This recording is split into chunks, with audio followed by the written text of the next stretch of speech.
Pemirsa, PT Kereta Komuter Indonesia melakukan tes antigen secara acak kepada calon pengguna KRL di stasiun-stasiun terpadat. Tes antigen gratis ini dilakukan untuk mencegah penularan COVID-19 di wilayah Jabodetabek.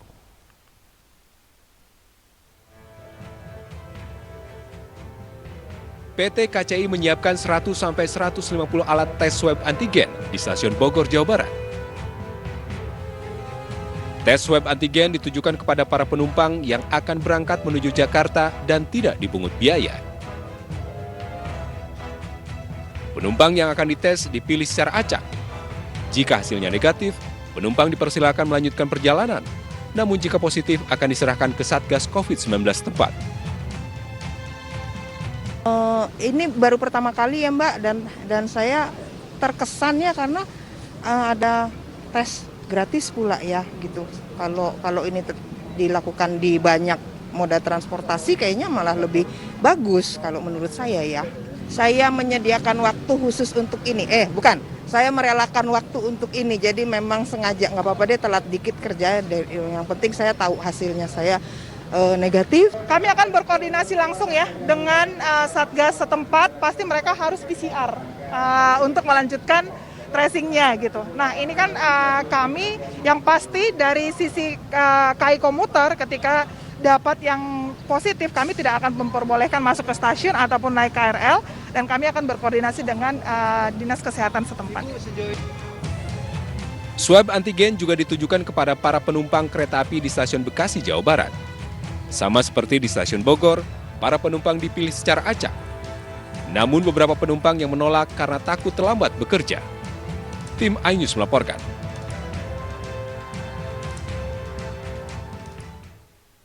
Pemirsa, lonjakan kasus COVID-19 di Purwakarta, Jawa Barat membuat rumah sakit tak mampu lagi menampung pasien. Sampai-sampai sejumlah pasien COVID-19 terpaksa dirawat di selasar rumah sakit dan tenda darurat.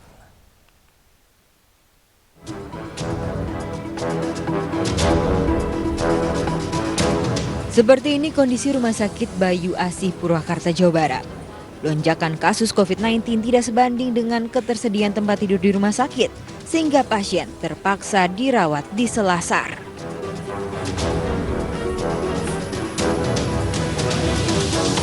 Bahkan 2 tenda darurat didirikan untuk pasien COVID-19 yang menunggu antrean masuk ke ruang IGD.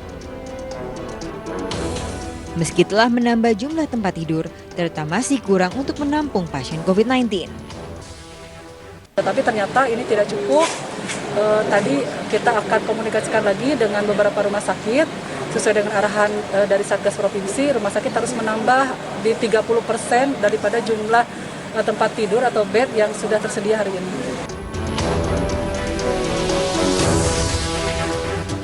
Purwakarta mencatat 946 orang terkonfirmasi positif COVID-19 per 21 Juni 2021.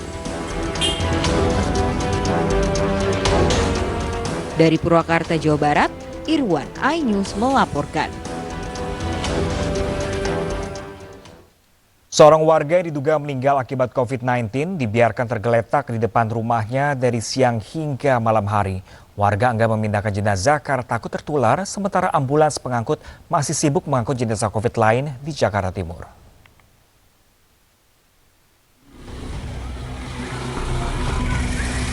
Petugas 3 Pilar Kelurahan Sunter Agung, Tanjung Priuk, Jakarta Utara bersama pengurus mengawasi ketat lingkungan di Jalan Melati 3 RT 010 RW 03 sejak diketahui seorang warga meninggal dunia.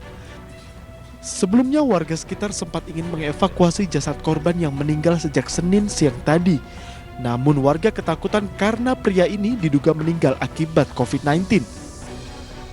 Pengurus RT sempat curiga dengan meninggalnya korban ini karena mengetahui anak dari korban sebelumnya telah menjalani isolasi mandiri di hotel sejak 10 hari lalu. Kepada istri korban, pengurus RT pun meminta hasil swab PCR korban dan anaknya di puskesmas pada tanggal 11 Juni silam dan benar keduanya dinyatakan positif COVID-19. Dia kan sebenarnya udah kena penyakit apa jantung ya. Nah itu tadinya rencana dia mau berobat dibawa ke rumah sakit. Nah terus begitu baru jalan sampai sini nih jatuh. jatuh, terus digotong sama warga. Begitu tahu dia positif, langsung warga pada bubar. Jadi ya tadinya ada digeletak di situ ya udah. Jadi pada minggir, pada takut. Saya inisiatif lain karena anaknya kan udah di isolasi mandiri di hotel. Jadi saya tanya ini hasil swabnya PCR. Kemudian sinsifikasi, begitu saya lihat memang positif. Jadi begitu tahu dia positif, kami anak keluarga juga mundur semua, nggak ada yang berani pegang.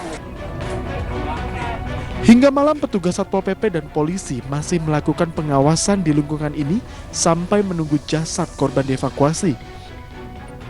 Petugas nantinya akan melakukan tracing kepada istri korban yang hingga kini masih berada di rumahnya.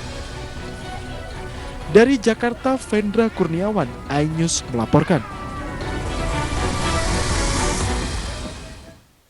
Pemirsa, corona varian Delta asal India telah menyebar di sejumlah wilayah di Indonesia. Varian Delta dianggap lebih berbahaya karena penularannya yang lebih cepat, memiliki gejala yang lebih parah dan banyak menyerang anak muda yang cenderung abai dari protokol kesehatan.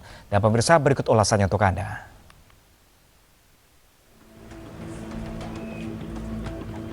Virus corona varian Delta pertama kali ditemukan di India pada Oktober 2020. Varian Delta ini telah menyebar ke 62 negara termasuk Indonesia. Di Indonesia, varian Delta telah terdeteksi di wilayah Jakarta, Kudus, Jawa Tengah, dan Bangkalan, Jawa Timur. Menurut epidemiolog dari Griffith University Australia, Diki Budiman, virus corona varian Delta ini mendekati kriteria varian super meski belum secara sempurna. Virus varian super memiliki daya tular 50% lebih cepat dibandingkan varian Alpha yang pertama kali ditemukan di Wuhan, Cina.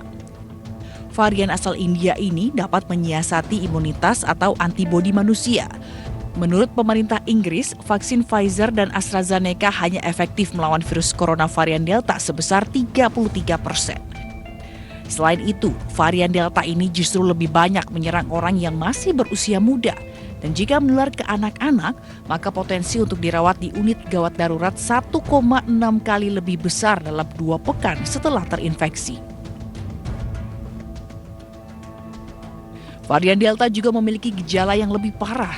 Gejala yang dialami pada pasien terpapar corona Delta diantaranya mual, muntah, sakit perut, selera makan hilang, dan nyeri sendi. Selain itu, sakit kepala, pendengaran terganggu, dan sakit tenggorokan. Ada pula pasien yang mengalami demam, pilek, hingga kekurangan darah dan pembekuan darah.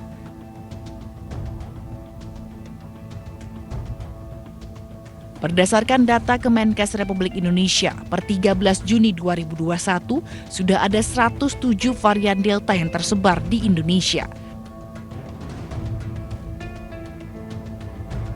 Satgas COVID-19 meminta masyarakat lebih disiplin menerapkan protokol kesehatan untuk mencegah penularan COVID-19 jenis apapun. Tim Liputan iNews melaporkan.